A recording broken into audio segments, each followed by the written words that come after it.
Angeles Planning Commission meeting this Monday, August 20th, 2018 at 6 p.m. Our first order of business is invocation by our county chaplain. Pray with me if you'd like to. Father, our Creator, thank you for this day that you've given us. Thank you for this present and to appreciate it. Careful to hear the process, ideas, and thoughts, the work that we are doing. So strengthened by your wisdom.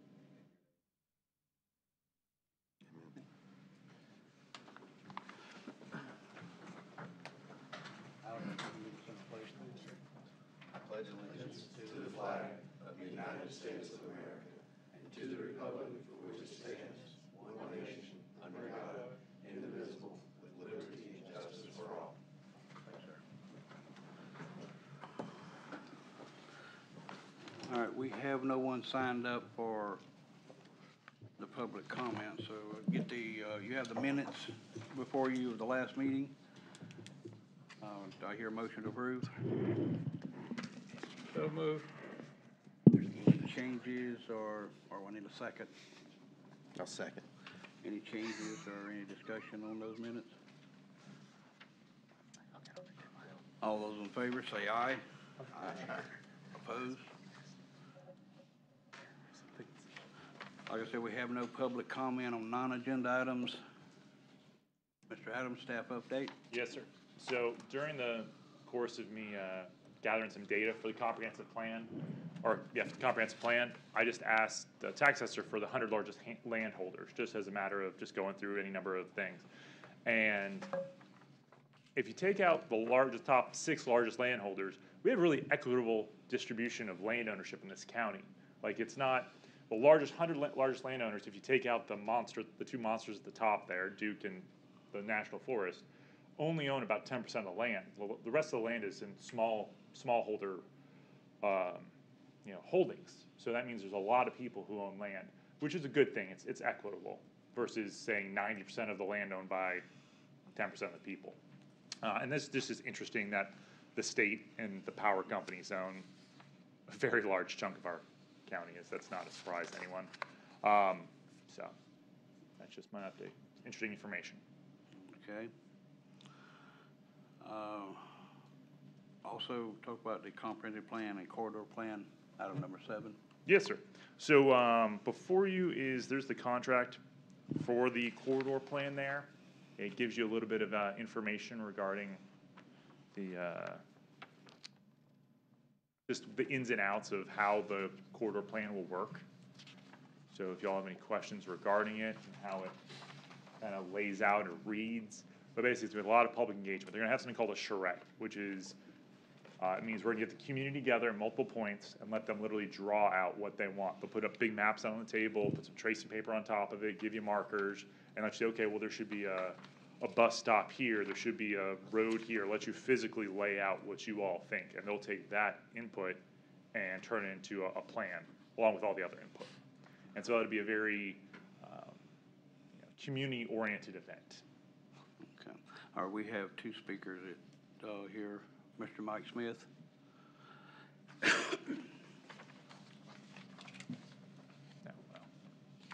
Thank you, Mr. Chairman. I didn't know how you were going to do this, but I see how you are. All right. My name is Mike Smith, and I wanted to comment on Alta's corridor plan for Highway 123, specifically the scope of work.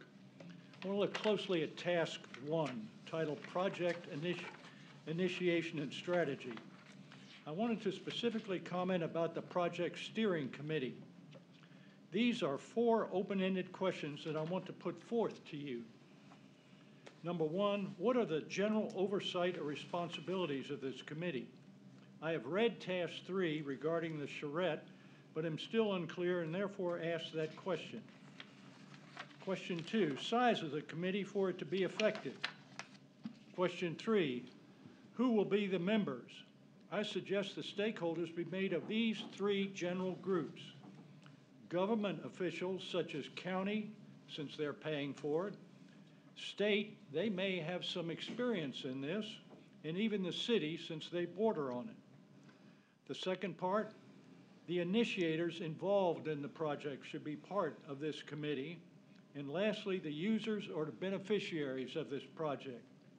The fourth question is, how will ALTA advertise for membership in this committee?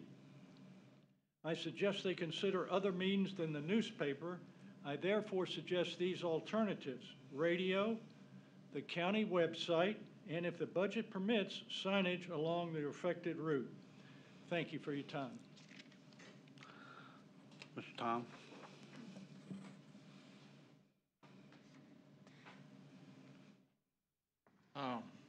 Tom Markovich for the record. I guess my comments as far as the corridor plan are this. For some reason, I was under the impression when this was first being approached going through an outside agency is that it was more or less trying to determine whether or not the extent of a corridor plan and how much it was really needed and just kind of conducting the studies. This is really, especially when you get into tax 3, far exceeds that. And it just kind of assumes that there's going to be a corridor. It goes down to talking about pedestrian and bicycle connections and talking about how vehicles are going to move through this sort of thing. 123 is a limited access highway. It was designed as a limited access highway. I cannot imagine that we're conceiving of an idea that we're going to go in and try and create a mechanism to where we're going to have bicycle and pedestrians trying to move with traffic on a road that's been designed for 55-mile-an-hour use. That's I don't get it. Anyway, that's all I got to say on that. Thank you.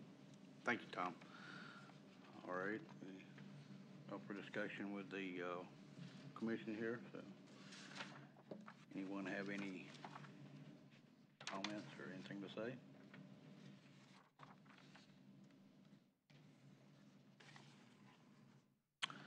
Okay. If not, If I may, sir. So the question was brought up by Mr. Smith about a steering committee. ALTA recommends a steering committee. They've worked with larger counties and cities and smaller counties and cities as well. So the question is, do you all want to have a steering committee versus you all being the steering committee? So like for the comprehensive plan, you all said, hey, we're here, we're going to have to vote on it anyways, we're going to do it. So I guess the question lies in, do you want to have a steering committee? And that could be a conversation topic. Or do you all want to kind of use this kind of format to get input? Do you see any benefit of a steering committee? It could. Steering committees have had benefits. It is another meeting, and Mr. Smith kind of hit on some good points of like who it should combine. It doesn't. You all still have input in it as far as what occurs, and we can always add it as well over the course of time if we think that it just becomes an overbearing. If we have 25 people in here at every single planning commission meeting talking about the corridor, perhaps then having a dedicated corridor subcommittee could be helpful. But I don't know that to be the case at the moment, or not to be the case. so we can add that at a later date. I think it could just confuse things. If they have recommendations, then have to bring them back to us, and then we have to take them to council. If we've got to do it, we might as well just do it. Mm-hmm. And we can always change that at a later date. If it comes up, like we're really popular with corridor plan, we can always add it. There's nothing that stops us from adding it at any given point. When we had our workshop with county council Sure. on this matter, Yeah. county council was very plain that they only wanted us to look at safety and traffic. Mm-hmm. Now, are we now committing to pay $25,000 to ALTA to look at safety and traffic, or this reads like they're looking at a whole lot more? They can incorporate safety and traffic and other things as well, as far as pedestrian traffic. But no, the focus will be on safety and traffic. When we have the meetings with them, we'll have, I think it said 4 or 5. We can easily focus them on that.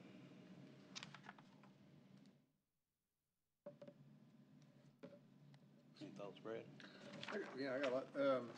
I guess what's the end game of this? Because I thought when we started talking about corridors, we were talking about 28 different corridors. Now, we're going back to just exclusively 123 for this contract? Just 5 miles of 123. That's correct. That was after all of our conversations, they could do one, they can't do all of them for that amount. And that's the amount that we looked at. And we spoke Well, I think at. it was more the general study, more of a general, are they needed, can they help, can we do them versus, unless I think I was here, but I guess I didn't hear that correctly. I don't know. It seems like, and again, I go back to 123, it's, my feeling is it's too late, almost too late to try and, we're not putting bicycle trails down 123. No, and that was probably put on as that is usually their bread and butter is bicycle. Like Alta just is, they're known for bike trails. And we can easily say, hey, don't even worry about it, don't even look at it. Or we can say, hey, look at it and see what you can do. But really to be generated from what the community inputs. They're not gonna come in, so they showed us, I wanna say they showed us the plan for Travelers Rest. When they came in, we did that workshop here with council, and they showed us their plan for Travelers Rest. Now, Travelers Rest is a completely different animal than that section of 123. So we can easily say, okay, we want this, this, this, and this. It's be real simple, but it won't be coming from you all directly. It'll be coming from the community input. So that charrette process, that 3-day event they want to have, will really kind of drive the bus. But how much, because we're talking from Seneca to Clemson, right? Correct. There's not that much undeveloped land right there, and I can just see the community coming in and saying all this extravagant stuff that they want that's not feasible. I don't understand why we're getting their input before we figure out what is feasible on that. So we probably had this discussion as a planning commission a while ago, and we had it with council, and this is the direction we went to get someone to do a corridor study, and council voted to put money towards it, to corridor study. So we can, so any of the, the direction of the corridor study, we can certainly change that. There's no, if we want to say don't even look at bikes, that's easy. That's just some whiteout. But yeah, this is kind of what the direction planning commission council all went in. But only for traffic and safety, right? Not for what the community wants, what they think would be pretty. Well, the community wants is what'll drive it. As far as beautification goes, that's traffic and safety. If we want to do traffic and safety, we slow it down at 25 miles an hour, and I'm sure we're going to get community input at that point.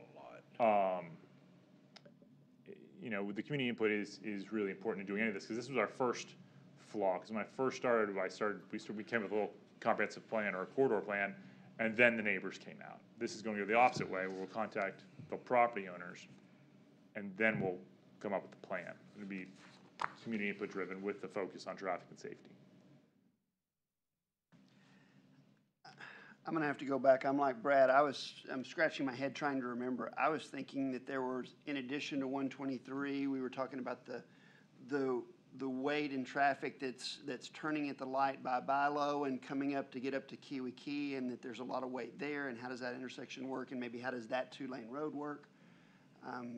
I was thinking there was more to it than what it is. But if this is what it is, Where the Ingalls is at? no, where the food line is. Right, yeah, and that could, yeah, that's part of this as well. We could, that's within that corridor. Okay. And the roads coming off, they can all be included to a degree. The intersections, the way they operate, things of that nature. What I understood is we have to start somewhere. We can't just pull a corridor plan out of the air. And this was a beginning to give us input on what is possibly needed on 123 to create other corridors that are needed in the county. And we have to start somewhere. We can't just decide, oh, that's a corridor and let it go. We have to have a plan. Alta, that's what they do. They give us ideas of what can be done. The community can come in and give us ideas of what they would like to see. And this will give us a basis to work on other corridors where we don't have to maybe hire Alta or anything. We can do them on our own then. We know what the basics are. And that's what this was all about, I thought. And at least the input, some of the input I got from council, at the meetings they had that talked about it. And so I think that was the whole point of this corridor, is to get the basics down, and that'll give us, it'll educate us on how to do it in another area. We'll have something to go by instead of trying to come up with a blank screen. Do we need a motion to approve this, or is this ship is sailed, correct? Yeah, I mean, we have Okay. money for it, it's got voted upon, I brought it to you to show you the process of it. And like I said, any of the details, as far as pedestrian or bicycle or anything of that nature, that's easily, we can just say, hey, don't Yeah. do this. I mean, I think if this ship has sailed, then let's, in our first meeting with Alta, my thing is, we're not gonna solve the traffic problem on 123 until they widen that bridge, and that's not gonna happen. But I think, part of it was like what Mike was talking about, the Old Clemson Highway coming in, possibly feeder road. using Shiloh Road. How do we alleviate the traffic congestion to, get down 123, to get through Clemson, to go through easily, to sit through their 65 stoplights. And how to stop that from happening On in 123. 123. Or any other All road. right, so. We just can although we could just scrap it and just do the surface I mean, I road. think in our first meeting with them, we need to really define what we're gonna do. I should have As far a as the date steering for that. committee of 8 to 10 people, I think that's just gonna bog it down big time. Not that, I don't disagree with it, but we probably need to get with Alta and then take their recommendations on, do we, this board, or do we have outside people, But I think there, to me, some input from people on 123, possibly some city or county officials, that would help. But if the ship has sailed, let's get on it and make sure it sails the way we want it to. Yes, sir. Okay, if it's nothing further, let's move to item number 8, discussion on clarification of certain code section bearing on land use and development in specific regards to the sign code. This is a sign code that we've already sent to council for their approval, and it was sent back to us. Mr. Hart, if you would come up and give us what you are wanting to do with this code. Well, I've had a change of heart. My name is Glenn Hart. I represent District 5, and on the way up here, I came to the belt line, and I noticed all the signs on the belt line outside the one at the Seneca High School were on a 2-lane highway. And they happen to be 300 and ever what half of 364 is, but they were 24 by 14s. I was coming up here to ask y'all about increasing those 75 square feet to 100 square feet. But after seeing those signs there, those signs would never have been there if these rules were in effect at the time that they were set. And the reason I say that, there's a stack sign down there too. So what I'm saying is, somewhere we overreached when we made it 75 square feet, because those signs would have never been there today if the ordinance that you have now, because the highway was a 2-lane highway and it grew into a 4-lane highway. And that's basically what I have to say. Oh, no, outside of Mr. Root there was in a class with me on Sunday, and the gentleman that was teaching the class was an attorney from Greenville, and he had a thing on billboards and signs. He said they are protected by the First Amendment. They're part of the right to speech. He said the biggest problem you have with them is if they're on-site or off-site. But outside of that, he never mentioned anything about the square footage, and the state sets the square footage on the big signs. Right. And I'll be glad to answer any questions that I may answer for you. So you like the ordinance as it is now, so we should just send it back as is, back to council? No, I don't like it like it is now. I don't like the 75 square feet. That's what I'm telling you. But the thing is, sir, that's on a two-lane highway, and you see that green on the back wall back there with that quilt? That's 75 square feet. Any business can advertise in that area. The Oconee County sign's not 75 square feet. I don't care about And it's on a 4-lane 75 square feet. I want 332 feet. That's a I- billboard. That's what I'm talking about, the don't- billboards. We can't have billboard. Why not? What We road had are them you there talking before, about? before we got an overreach in here. What road are you talking about wanting billboards on? Any road, it's a two-lane You highway. can't have billboards on Highway 11. It's a scenic highway. What about Well, why 24? can't you?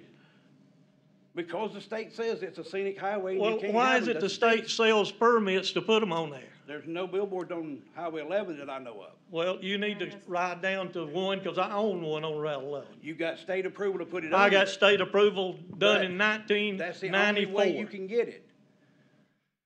That's- Well, you can ride up Route 11 and We can't write an ordinance any stronger than what the state has. If the state says you can't do it, we can't go, oh, well, you can. This is Oconee County. You do what you want to. The state set that rule, not Oconee County. well, if you ride up that road, you'll notice that there is a sign that has been constructed in the last little while at the cliffs, advertising the cliffs, and it is a billboard. If I could, Mr. Chairman, a couple things. Highway 11 is a scenic highway, but the prescription from putting billboards on it is in our code. Some of the scenic highways that are state designated, they will add on there, hey, the General Assembly has, we want to have restrictions on the billboards placed on this scenic highway. 11, when it is designated, doesn't have that. It just speaks to the, all right, you're not gonna, we're gonna keep it beautiful, essentially that notion. So the billboard proscription, cannot have them, is in our code. So if you wanna have them, on a scenic highway, that part would need to be changed. So that's one issue. The other one I want to make sure that we're on the same page with Mr. Hart is when we're talking about signs and billboards, because we have, as this evolved, the development was a big distinction or a clear distinction between signs, which were for the business that's advertising. We have a sign right out in front of our business, right out in front of Oconee County administrative offices on premise, versus anything that was off premise, and that was deemed a billboard. So I just want to make sure when we're talking about the same thing. If we're wanting to increase the size of a sign, that's one thing. Increasing the sign of a billboard, that's two things. Just make sure we get our language as y'all are talking about it. Well, what I'm talking about is billboards. Off premise. Off premise for, advertisement. And, what I am saying, that there was an overreach when we went from the two-lane highways. That was a two-lane highway. If you go down the belt line now and go by the high school, all those signs you see, there's about 4 or 5 of them down through there, were constructed when that was a two-lane highway. And if you want to go back further, the stack sign, it's against the rules now. But it's there, and it was there prior to that being a 4-lane highway. Were they there prior to us having this code? Did we have any codes against them when they were put up? No, you didn't have any codes against them or they wouldn't have been there. That's We what have I'm codes- saying. But we have codes now. I'm saying that we got an overreach from a 75 on the billboards. The billboards are 362, He's talking about on two-lane highway.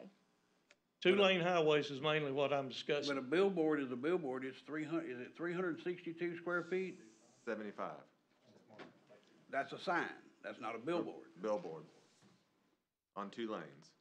On a billboard on other than a 2-lane, it's 672. Is this, area in the bypass, within the city of Seneca? Yes, part of it is. Well, our county rules don't apply to the Well, cities. I understand that. I don't know if part of this has been annexed. I don't know. It could have been part that wasn't in it. But I can tell you where one's at that was not annexed. It's right across from, the TriStar. There's one sitting there, and it was placed there, and it's still on a 2-lane highway. And that's what I'm saying. Is there anything that's hurting the view of that sign that being there? So what you're wanting to do is put just let them build billboards all over the county, and the county start looking like Easley. I I'm don't just care asking about easily, and I don't care about things, but if I own property and I wanna put a billboard on it, and I meet the qualifications of the state, I think I should be able to. I don't think it should be dictated by somebody that's overreaching.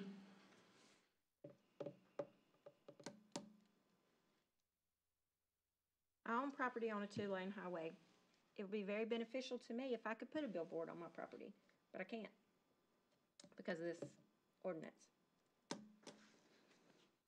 There's no reason that Highway 24, which is a two-lane highway, should not be able to have billboards on it. You got transfer trucks coming up and down through there. You have commercial traffic coming up and down through there. It'd be a perfect place for billboards. Do not see why we have outlawed that. I do say from a planning commission standpoint, and I'm all about individual rights and individual property rights, there is an element at which we do have some level of responsibility on what does the future look like based on what rules we make now. Putting a billboard here or there, I don't think is an issue, but putting 100 of them down the street is Well- going to affect the beautification of the area. And is that important to us? The state has a 1,300-foot between signs ordinance that they have, or their regulation. You can't go down here and put one here, then jump over here and put one over here. You've got to have 1,300 feet between them. And if you read your specs that you had, it's a straight line. The shortest distance has got to be at least 1,300 feet. You can't go through a curve like the traffic's flowing. If it's in an arc or a curve, you got to go a straight line, the Right. straight chord. So 1,300 square feet is about an 8-second read on a sign. And so every 8 seconds, you're looking at another sign. The question is that what we want for the county? And I don't know if it's for our job to say yes or no. I do think it's the comprehensive plan's job to say yes or no, because it's gonna be ultimately the county as a whole. I'd want to defer back to individual rights, yes, in so many cases. I also think that it's not just us, but the county at large that says, what do we want ultimately the beautification of the area to be? And does that sign thing affect it? I don't see how you can take the whole county and make the same two-lane road rule for the entire county, because, I mean, the highway going up through the mountains, that's totally different than farmland down where we are, as far as your beautification part. People are seeing this, going through the mountains, looking at the scenery. People aren't looking at the scenery on Highway 24. But not according to the ordinance, if we We are change it, it'll talking be about every changing the single ordinance. two-lane highway going up the mountain, going over down to, 123 on Toccoa. They can put billboards everywhere, and there's nothing we can do about it. I don't have a problem with that. We don't have to worry about going up 28 because the U.S. government owns quite a bit of that property. And I don't think they put up too much advertisement. They may have, Uncle Sam wants you, but outside of that. So let me ask you this. From an advertisement standpoint, in an area that doesn't have a lot of advertisement, is that as effective as a bigger sign? Well, I would think so. When you go down to Sam's in Anderson, you've seen the big, it's a 48 by 14. You're sitting at red lights. You know how much they rent one sign on that for? I mean, one flash, A bunch.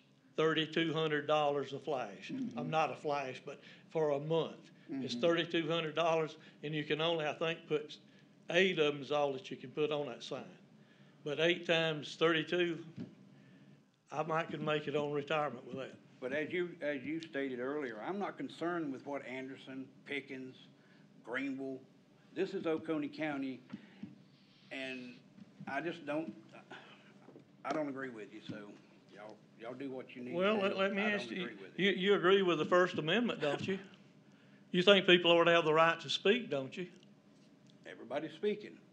Well, And there's nothing there that says you can't advertise. We don't need this county's roads looking like others that I've seen in the state with signs every 1,300 feet, and then you got every 10 feet, you've got a business sign. How much advertising do you need? A lot, and we have No, you one don't. newspaper that you can advertise in this county, basically.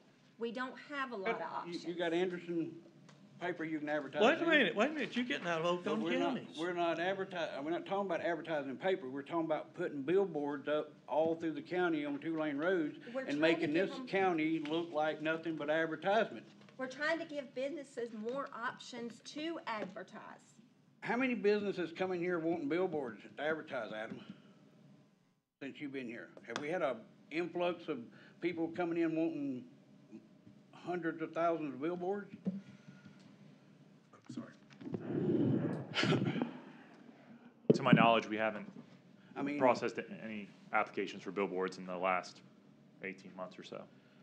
I mean, I'm not saying a company or a business shouldn't have the right to advertise, they do, but they don't need this monstrosity sticking up in the air, blocking your view, causing people to sit there and read the sign while they're driving 65 and 70 miles an hour and not looking where they're going. Billboards and signs of that nature causes accidents, and y'all are all worried about Do safety. you have proof of that? No, he said that it's like the Bible, it comes out. There is no studies Okay, that prove that's fine, y'all that do what you want to. billboards I'm cause against all of it. accidents. Keep it as it is. Um, But you tell me that Is there- somebody doing do you 65 have- and do you have 70, studies on looking that? at a billboard don't cause an accident when he can't see that lady or whoever stopped in front of him? What if he's looking at a tree over there with a squirrel climbing in it? Okay. So this draft, Adam, this draft here, does it contain language different than what the ordinance currently reads then? In So, regards to what we're talking about right now? No, sir, I just transposed it all. Nothing, the only thing that anything that, when this got sent up to council, the only thing that changed is it made clear that there's height limits of 65 feet, which is the same throughout the county, and how they're set back from the property lines. Those were the only, and this is what we sent to the county council, and county council has sent back to us. that is correct. Is that correct? All the signage requirements, billboards, 2 lanes, 75, 600, 1,300 feet, all the measurements, none of that changed. That had been in place. And until county approves this, we are where on this process? With current old rules? That's correct, but the rules that exist now are the same rules that you all are debating. There's nothing that we've added that have been in place for at least over a year or so, Okay. since the last time I got voted on. So what we're seeing here is what's currently in place as our ordinance rules In regards to this conversation right here. in yes. regard to this conversation. And what's being asked right now is to increase this from 75 feet up to a billboard size of 672, or up to, that county council's asking for? I would go with the 300, ever what half of that sign is. That's what's on the belt line going down. And again, if you don't believe me, ride the belt line and look at those signs. They were there when that was a 2-lane highway. I think this is, if county council is asking for this to be changed, I don't know that this is completely our job or completely county council's job, but I do think it's the job of our community, and that's where the comprehensive plan, I think, is going to dictate this. What does the community want? Is beautification the important side, or is business advertising the important side? Again, I'm a proponent for individual rights of, this is my property, I want to do with it what I want to do with it. At the same time, we all have to live as good neighbors to the community. And I think that this is a perfect thing to set within the comprehensive plan and say, what does the community want?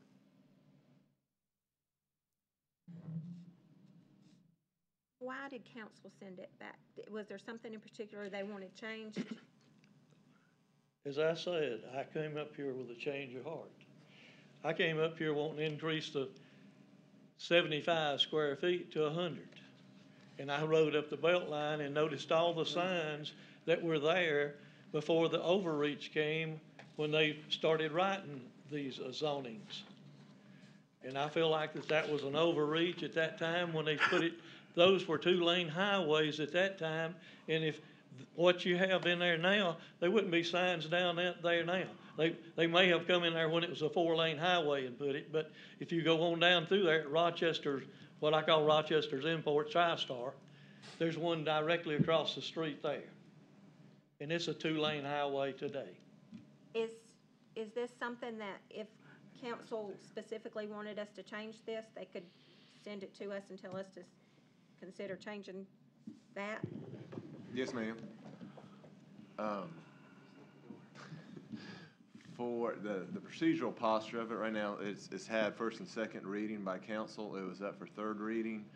During that discussion, Mr. Hart made a motion to refer it to you all for reconsideration of the size of the signs / billboards.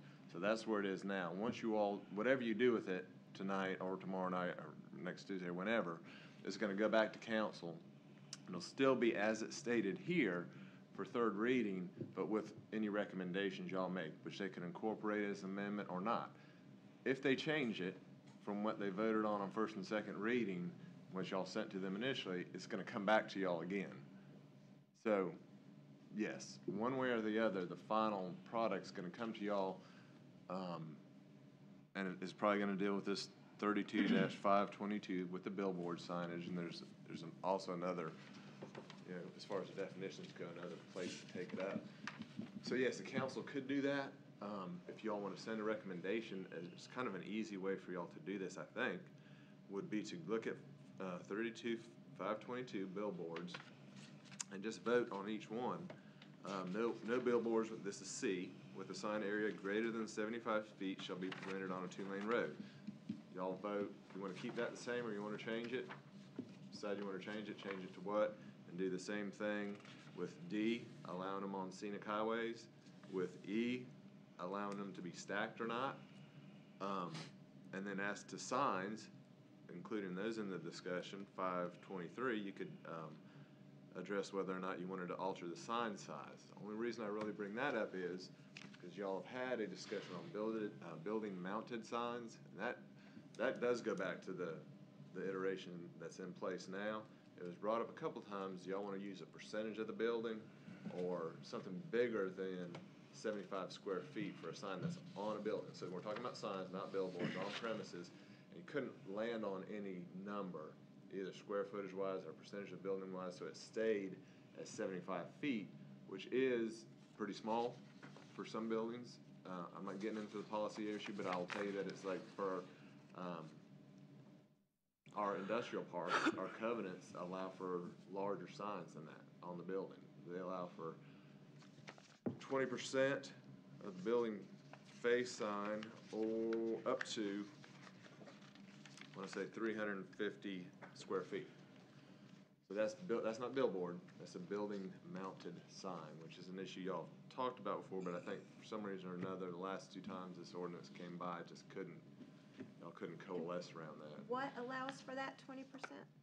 This is a restrictive covenant that Oconee put in place on its industrial parks, the OITP, GCCP, and the rail park. Okay. It's not for billboards, again, that's for building, signs that are on a building. Right. So y'all could just say, hey, we don't want to do anything with it, period, send it back to council. If they want to change it, it'll come back to y'all, or you could do what I said and tack down each one of these and take them one by one and make a recommendation to council that, hey, yeah, we've had a second thought about it or a change of heart, and send it that way. May I? As I was telling you about, Mr. Root was in this class with me, and the gentleman was from Greenville, and he's an attorney, and he's affiliated with the city. And Mr. Root, I think, will verify this. He said, Greenville has no zoning, which I found, I thought that was astonishing myself. Did you hear him say that? I think you mistook me. I was not in that class. Was you not in the class? I wasn't, and I know Greenville, both the county and the city, certainly zone. But maybe they may have a different take on the billboards. And the big issue with billboards, courts have allowed off-premise, on-premise distinctions, but the biggest issue probably going now is content-based. So if you're gonna make some restriction, direct or indirect, that's going to say, hey, religious signs are allowable, but this business type advertising is not, it doesn't have to say it so directly, then you gotta run afoul of a First Amendment type issue. That's the content-based restrictions that have come under, it's been a while, but they came under pretty close scrutiny. So, but I wasn't in there here. Can the person that owns the sign decide who they will and will not allow to advertise on the sign? That's a big question, and the courts have not taken that up exactly like you phrase it, like the cake maker case. Yeah, no. That hasn't been taken up. It's an interesting question. I'm not going to tread into that. No, that may Oh, be come answered. on. Waiting on the Supreme Court on that one. Yeah. I'm a little confused a few months ago. You know, this is a new ordinance. Okay. How does the existing ordinance read right now as far as two-lane highways?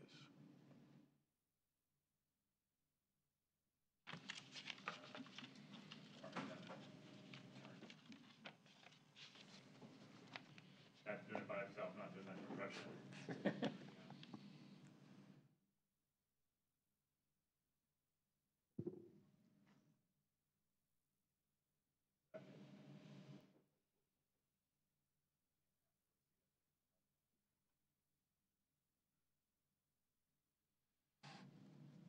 So this D right here, no sign shall contain word setbacks except for sign face. I think it's C. See? Then I can't see. It's right there. There you go. No billboard or signs with signing It's greater than yeah, 75. it's the exact same Yeah. language. Do we know when that was, It was a year ago, Adopted. 2017. so prior to 2017? Early, they were very allowed? early part, as a ordinance number 09, so very early 17. All right, so we're not changing anything.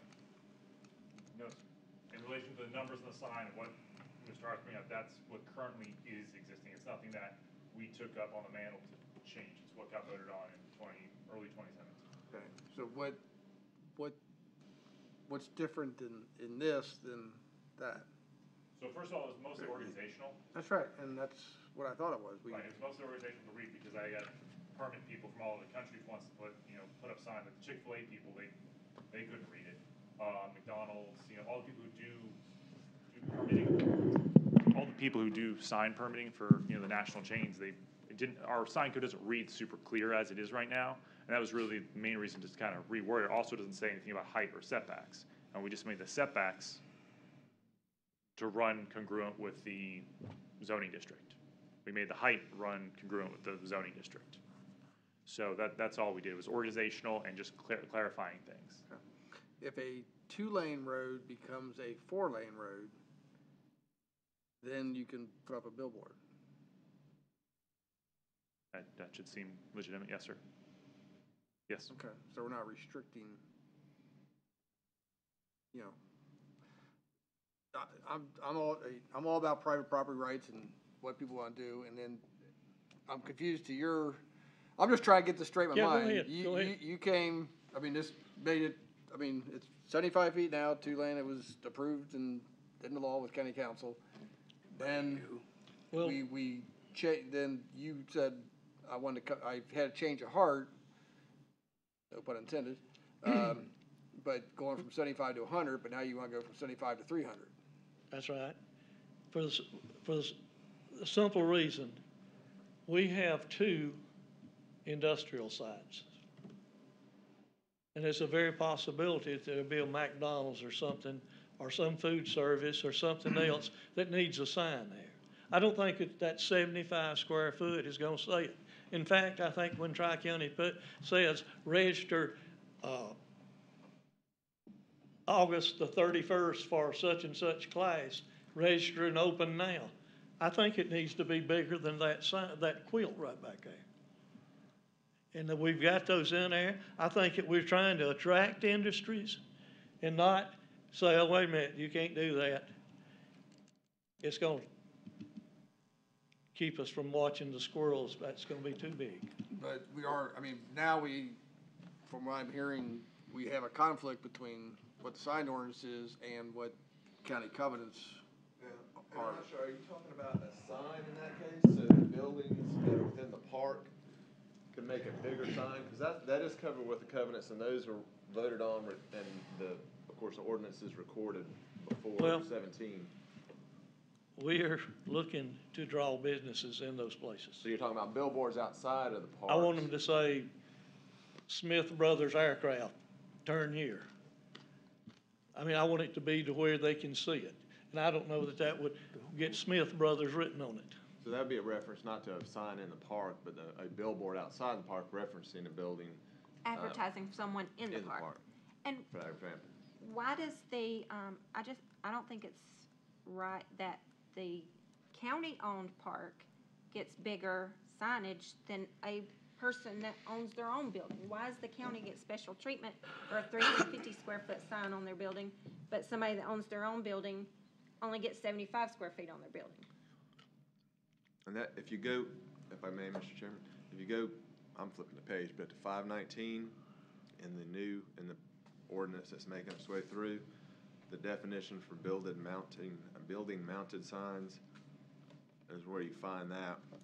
It is on the other section, but we can make them in concert. But I think that was really just a function that you couldn't get it ironed out where you wanted to land for building mounted signs.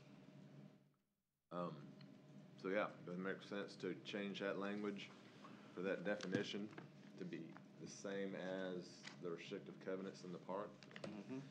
That may stand to reason.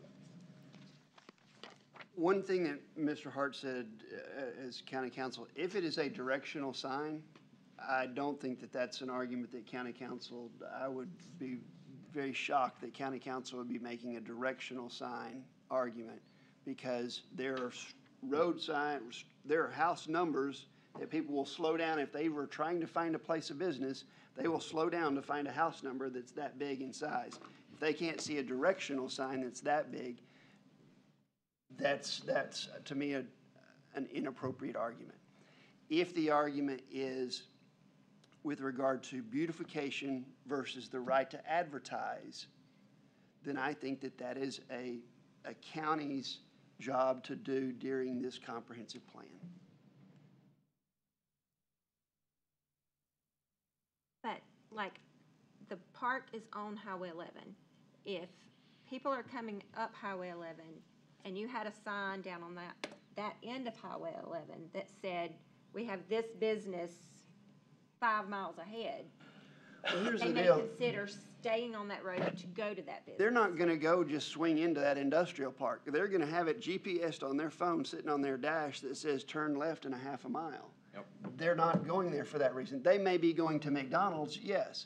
They may be going to some new business. Well, don't tell the possibly. people at the Cliffs that, because they got a sign on mine that says, turn to the right 32 miles ahead to the Cliffs sale office. So don't tell them that, because I've been collecting money from them for the But last couple of years. Cliffs is not an industrial facility, though, and we were referring to industrial facilities in directionals.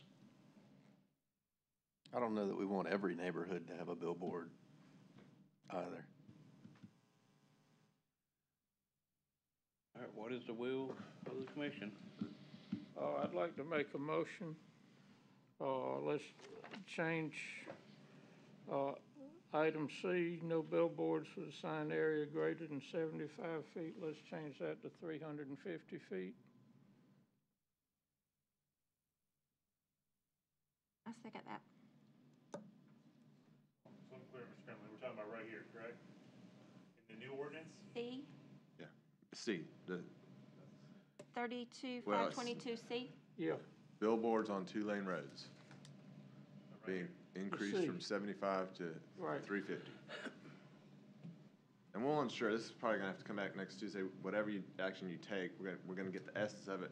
We'll bring back the revised ordinance to make sure, because there's other places where it's plugged in, these numbers, but simple issue that Mr. Gramling's brought up is increasing billboard sign square footage from 75 to 350 on two-lane roads, and this has a second, so unless there's any more discussion. So we have further discussion? Yes. Yeah, this would be time So for it. further discussion.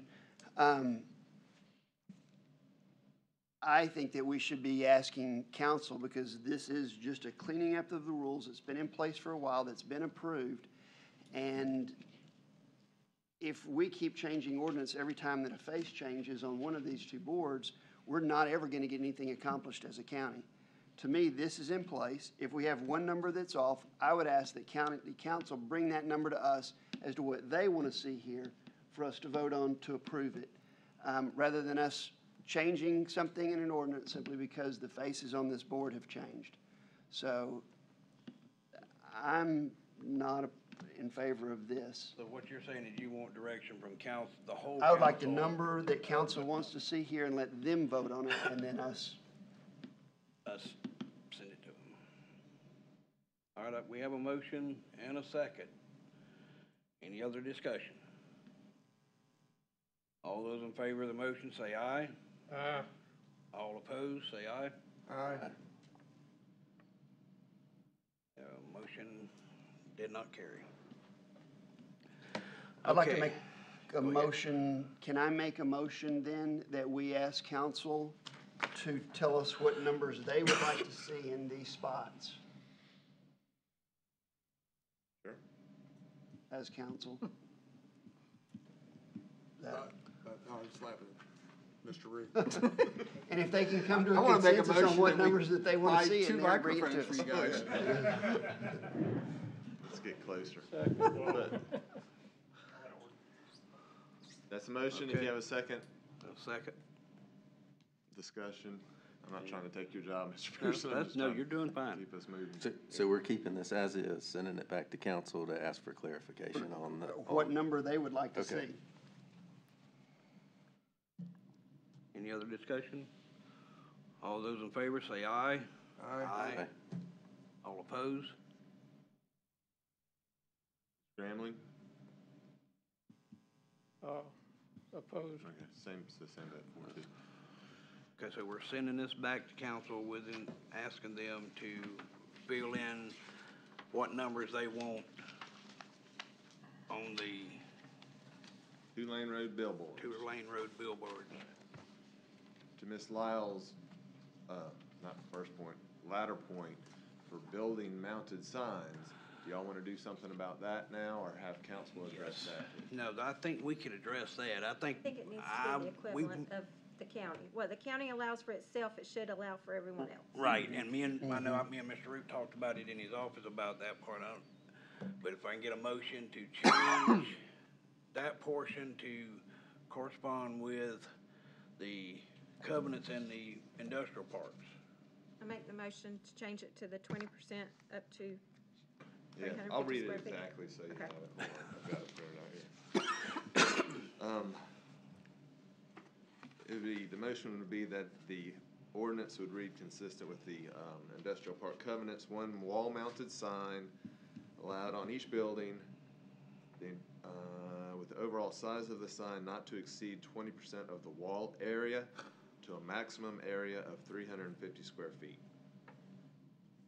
Okay, do we have a second? Second. Got a second. Any further discussion? All those in favor, say aye. Aye. Opposed?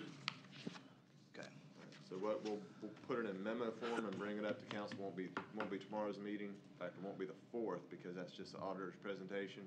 On the 11th, we'll have a memo from the planning commission, Adam can work up saying, please give us direction on the size for the billboards on two-lane roads, and this is our recommendation for a change for building mounted signs.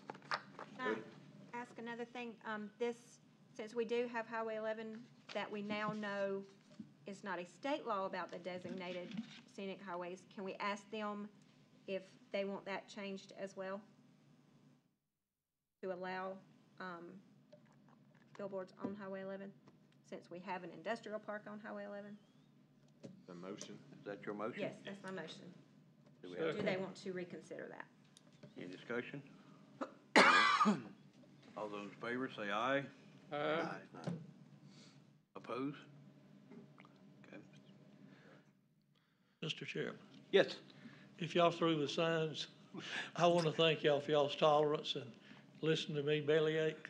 And I know that we can all disagree and still be friends. So if I said anything harsh, I didn't mean for it to be that way. Well, we just sent it back to y'all, let y'all make the decision. Thank you. Thank you. Okay, let's move right along to item number 9. Before anything, we're gonna let Mr. Tom speak.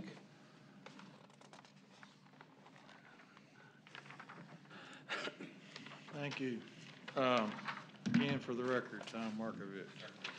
I do have a couple of comments on the draft recreational vehicle standards. All right. Number one, it is my understanding that in essence, this is a land development regulation. It is not a zoning ordinance, and it is not a zoning regulation. Therefore, I don't care what the person who's looking at this is planning staff who is looking at and approving a land development regulation. And no matter what, if it could be the zoning administrator has that same title, but the zoning administrator is not the one who's approving that whatever we're going to call it. It's not a subdivision necessarily. And so a zoning administrator needs to be struck because it's very confusing. Because somebody's going to, they'll read the state law and say, well, you appeal zoning, the zoning administrator, it goes to the zoning board of appeals. But this is a land development regulation, and it doesn't. It comes to this body right here. So I think that needs to be cleared up. 2, I have really wrestled with this whole thing, okay? We're talking about transient lodging, okay? This is not permanent uses. This is not something that is necessarily, now, if somebody decides they're going to create an RV park in which they're actually going to sell those lots, or they're going to rent those lots by lease long-term, that's a whole different thing. Then, yes, it does come under the subdivision regulations. If, in fact, it's transient lodging, it has nothing to do with the state law where it comes down to planning, Comprehensive Planning Act. And if you go to the building codes and how they define transient lodging, as long as it's less than 30 days, it's transient lodging. It is not a residential use of any kind. So there are certain circumstances, I think, where somebody would come in and they might create a park in which they wanted to either sell lots or long-term lease particular lots. But in most of the cases, what we're talking about here, we're looking at transient lodging, and I don't see we don't tell people what size hotel rooms they're going to have to build in a hotel. We don't tell them what's the maximum number of people that are going to stay there. So I don't see how we differentiate this transient lodging use from those others, because in many cases, you're not even going to have to do a plat. I mean, if you keep the property and you just got people coming in and leasing on a transient basis, you're not required to go and record a new plat with the county. So I don't understand. You're not changing use necessarily unless you're in a zoning area where you would encounter something like that. So I don't know. I really got mixed emotions on this whole thing. Okay. Thank you, Tom. Mr. Adam?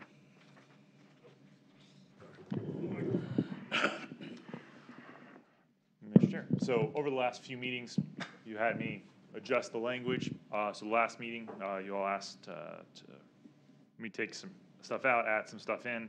Speaking to that, last meeting we had quite an in-depth conversation about under the exclusions part. That's the third item down.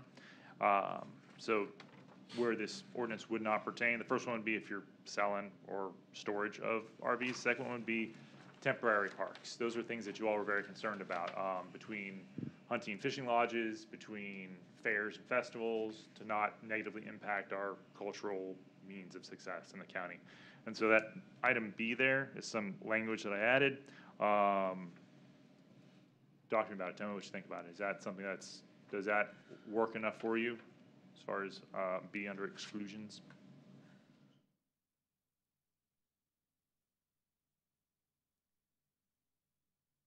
You asked a question, and I wasn't really sure of what, I'm not, So last time, I believe you were talking about festivals and parks. Yes. What's the big fair that's going on? we were talking about festivals, fairs, and so you're asking if B Foothills explains those Heritage things Fair. clearly. Heritage Fair, that as well.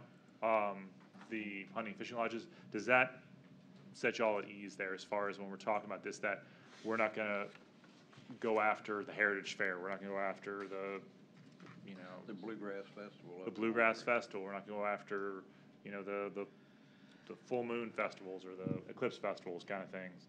So if that works for y'all, and then the appeal is right behind it. I'm gonna ask Tom a question. Is this where you were stating that zone administrators should be taken out? That's one And then down in appeals decision, It's actually meant, the zoning administrator's mentioned in there a couple of places, but that's one place where it's mentioned. Up Under above there, temporary the parks. zoning, it says in the temporary park section, that last sentence, the zoning administrator shall make the determination of the park as permanent or temporary in type. Again, it's not the zoning administrator has nothing to do with a land development ordinance, and period. They just don't. I mean, if somebody has a piece of property that needs to be rezoned, then they will go to the zoning administrator about rezoning that piece of property. But when it comes to the regulation of that property, it is the sole domain of the planning commission. Which does go back to the original question of, this was brought to us because I assume there is a need because we have people asking for this permit on a regular. There's a couple different factors added to it. We get a lot of questions about RV parks. There's RV parks that have been, even though we don't have a definition for RV park, there's RVs that have become somewhat problematic, but hopefully we've solved that with our code enforcement person. Lastly, we had a large issue come before council regarding a development with RV parks, with RVs involved. And also looking forward, so we have this, we're talking about this, and someone came to me and they have a chicken houses, poultry houses towards Clemson. And they asked if they could put 200 RVs out there for Clemson games. So was that 6 times a year? Is that how often Clemson has home games? 6 or 8 times? Approximately, I have no depends. idea. It changes year to year. How much they win? Gotcha. So they want to do that, and that's going to, they want to put 200 RV units out there, and it's off of a main road. And that kind of got me to thinking, I'm like, all right, well, this really wouldn't address any sort of traffic issues, but is that temporary? So there's definitely a desire to have more RV parks and managing the growth of them over time as we're growing and housing is getting more and more expensive. And while salaries aren't necessarily matching that raise, this kind of goes back to the mobile home parks and things like that. We need to kind of So it came up because we've had a couple of problem situations, and while this won't solve the problem situations, hopefully we can alleviate the problem situation in the future. It could actually, as far as the grandfathering issues, as far as what considers a growth of it, it could actually help some of the problem issues, since RVs, as Mr. Markovich pointed out, are transient in nature. It could affect them. As far as having the zoning administrator be in charge of it, I could put community development person. I mean, I don't know if there's necessarily an issue with that. No, if y'all decide to go through with it, I think it'd be good to change that to the Director of Community Development or his designee, which is what's historically been used since we changed the name of the department in Chapter 32. So we need a motion to do that, correct?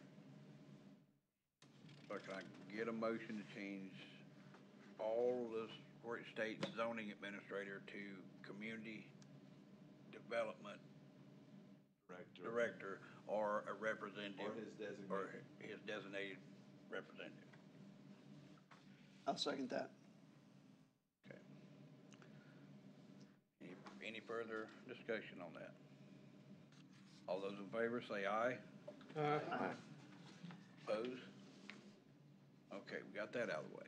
So if we are moving forward with this, there's a couple of things that are housekeeping issues that I would like to ask or inquire about then. One, under the appeal of decision, the decision of the commission may be appealed to the Circuit Court of Appeals within 30 days. Is that what state law is? Because, okay, as long as we're not trying to make up our own laws outside of state law. And I peeled this directly out of our current code, and just Okay. that whole appeal and violation penalties, that already exists in our code, I just placed it here, kind of one-stop shop. Okay. Second thing, did you? 30 seconds. Including walking. Including walking. The 30 days is clearly straight out of the state law. What's in there that's not in the state, what is not in state law is the 10-day time frame for appealing the planning commission's decision. Now, there is already a portion that's in the county law that deals with minor subdivisions that says that it needs to be brought within 10 days, and I suspect that's where Adam has come up with this, the same 10-day rule to be able to appeal your decision. So, but there's nothing in the state law that talks about a time frame on. Okay. And then working days or business days, is there a precedent from a legal standpoint? I know in real estate, it's all business days. Mr. Root? I'm not sure if I followed Mr. Markovich. It was the appeal was to the planning commission with the 10-day requirement, and it says working days. Probably, business days would probably be a better term. Okay. And then the third, when you go to the 30 days, those are all calendar days. Doesn't count the day on which the event happened, counts the day that it would expire. Business days versus working days was the question there. So business days should potentially be changed, or 2 business days. Second thing is, last time we had a question of the, back up at the top, and it says 4 or more, and we had a question as to that, as to it being raised. Any reason for the 4 necessarily as far as 4 units? Is that? My rationale behind it is because 4 tends to be the change line for our housing, using as far as housing goes, so 3 or fewer, you have it. Now, not that any of this speaks to any roads, not this says that RVs have to have road standards, anything like that, but just keeping in line with number of units and things of that nature. 3 or fewer has a driveway, 4 and more has the drive, so I just kept 4 in here, and that was my rationale. Not that there's any language here that says RV parks have to have a road, that was my rationale with 4. And I noticed that it didn't have anything, which I was appreciative of as far as that, because that always scares me. I was just wondering, when I read that with the 4 more, because it is a change line, does it lend itself to be interpreted to be a road change line as well? No, because there's no standards for roads. It doesn't mention roads. It doesn't imply roads. The only thing we have with roads is a little bit further on, and that's just saying everything has to be on site. Okay. Going down through to site plan under B, their requirements. When you get down to G through the rest of them, it says if applicable, if applicable, if applicable. But under, that was difficult to say. But under location and size of service buildings and recreation areas, it says site plan requirements shall contain the following information: location and size of the service buildings and recreation areas. Should it say of any service buildings and recreation areas? In other words, do there have to be? So where it's if applicable, maybe applies there, or if any. Same with the next one, location and type of screens, fences, or hedges. To me, if any, yeah, if you're gonna put a screen there, we probably should know about it, but are we gonna dictate what kind of plant goes there? Gotcha. So maybe it should say if any under those 2 things. That makes sense. And then, design standards uses permitted within recreational vehicle parks shall include. Is this sentence saying uses shall include, or these items that are permitted should include? The sentence is a little confusing. These are permitted activities, so I could pull the shall out of there and just say, you can have this if you But want. it just says uses shall include is the way I read it, shall include vehicle site, recreation facility, common building, et cetera. Or it could be a list of permitted things, but then it should include showers or bathhouses or dog parks or ping pong tables or. Gotcha. So we just say uses permitted are. Yeah, maybe are, as opposed to shall include. And then.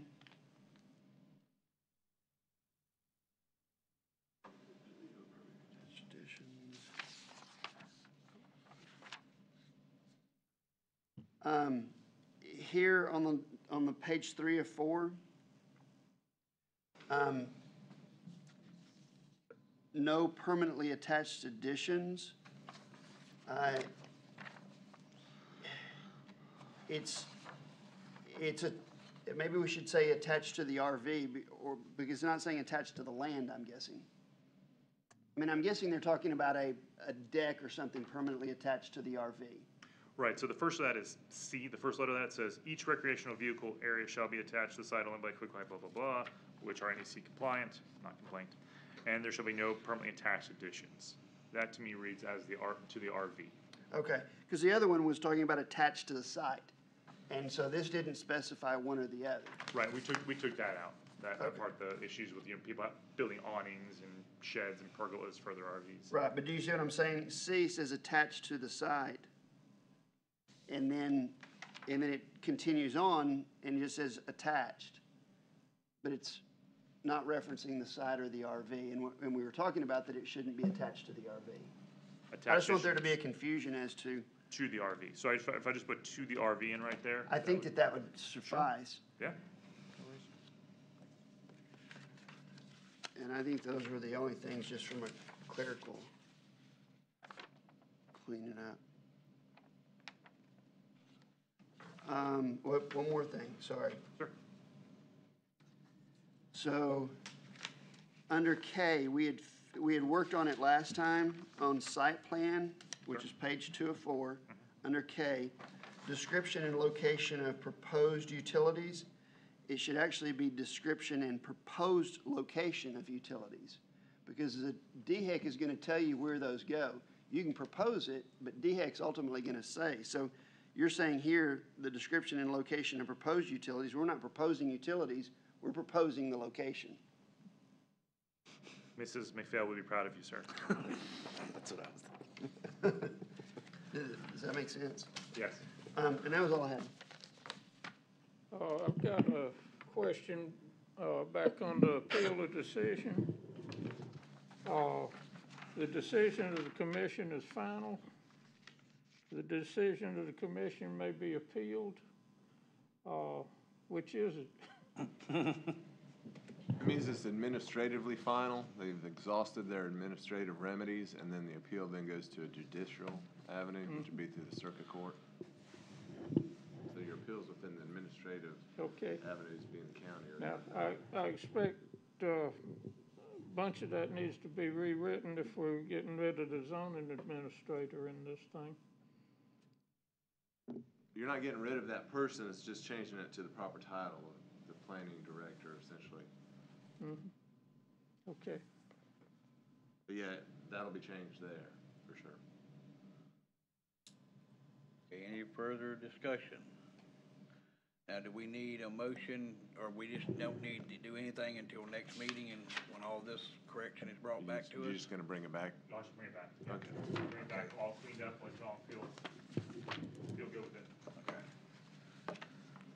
All right, any other discussion, comments? Okay, is there any old business? Any new business? Do I hear motion for adjourn? I'll make a motion to do that. Second. All those in favor, say aye. Aye. We are adjourned.